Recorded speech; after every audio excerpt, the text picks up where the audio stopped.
نحمد و نصلی علی رسول الکریم اما بعد فاعوذ باللہ من الشیطان الرجیم بسم اللہ الرحمن الرحیم۔ آج کا عنوان لطیفہ خفی کا روح سے کیا تعلق ہے۔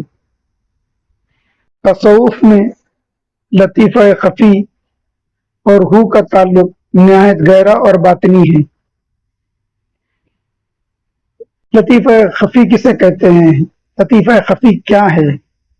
لطیفہ خفی انسان کے باطنی مراکز یعنی لطیفہ ستہ میں سے پانچواں لطیفہ ہے۔ اس کا مقام دونوں ابروؤں کے درمیان ہے، جس کو مقام محمود یا مقام نور بھی کہا جاتا ہے۔ لطیفہ کا معنی باریک، جیسے ہوا، ہم کہتے ہیں نا ہوا لطیف ہے، اور خفی کا مطلب ہے چھپا ہوا، پوشیدہ، یعنی وہ لطیفہ ہے جو عام شعور اور محسوسات سے زیادہ گہرے پردے میں ہے۔ یہ لطیفہ، پہلے تو لطیفہ کے معنی ہی ہوتے ہیں کہ بہت ہی لطیف ہے، بہت ہی باریک ہے، جس کو عام محسوس کرنا مشکل ہے، پھر اس سے بھی پوشیدہ، اس سے بھی لطیف، تو سوچو کیا ہوگا۔ اس کا تعلق نور الہی اور باطنی روشنی سے ہے۔ یہ انسانی روح میں خدا کی تجلی کو قبول کرنے کی صلاحیت رکھتا ہے۔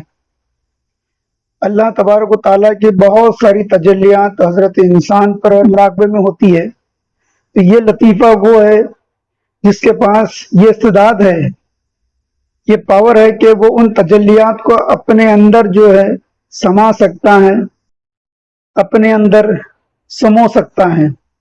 صوفیاء کے نزدیک لطیفہ خفی کی بیداری سے انسان کو حقیقی معرفت یعنی خدا کا شعور حاصل ہوتا ہے کہ میں کون ہوں اور خدا کون ہے۔ خدا کی معرفت حاصل ہوتی، جو خدا کے جو اصل معرفت ہے، جب یہ لطیفہ بیدار ہوتا تب اس کے اندر وہ شعور پیدا ہوتا ہے، اس سے پہلا نہیں پیدا ہو سکتے۔ اور کائنات کا ذرہ ذرہ جو ہے، کائنات کے ذرے ذرے سے وہ واقف ہو جاتا ہے۔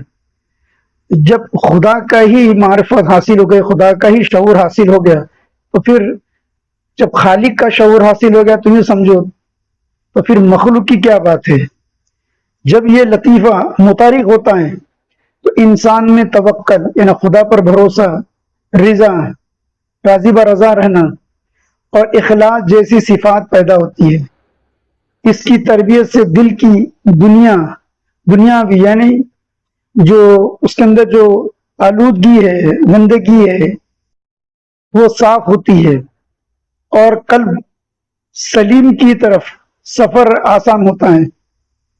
اس کی بیداری کے لیے مرشد کامل کی نگرانی اور مستقل ذکر و فکر کی اشد ضرورت ہوتی ہے۔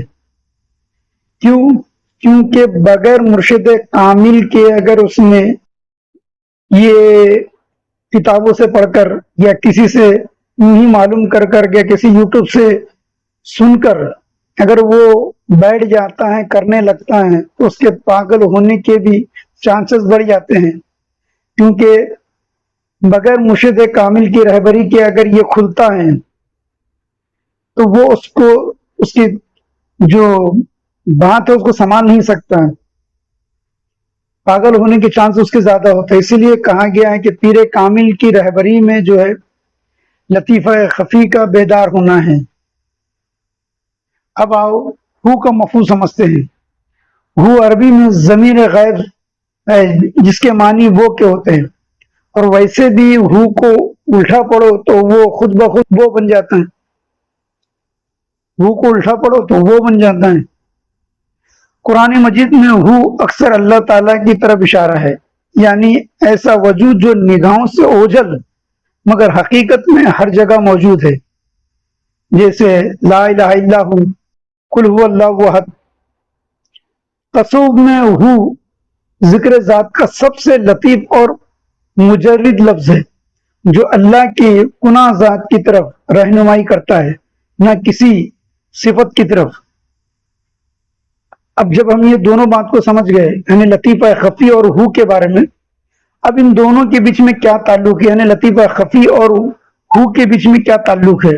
تو لطیفہ خفی کا کام ہے کہ سالک کے باطن کو ذات حق کی طرف متوجہ کرے، یعنی کسی وساطت یا صفات کی پردہ داری کے۔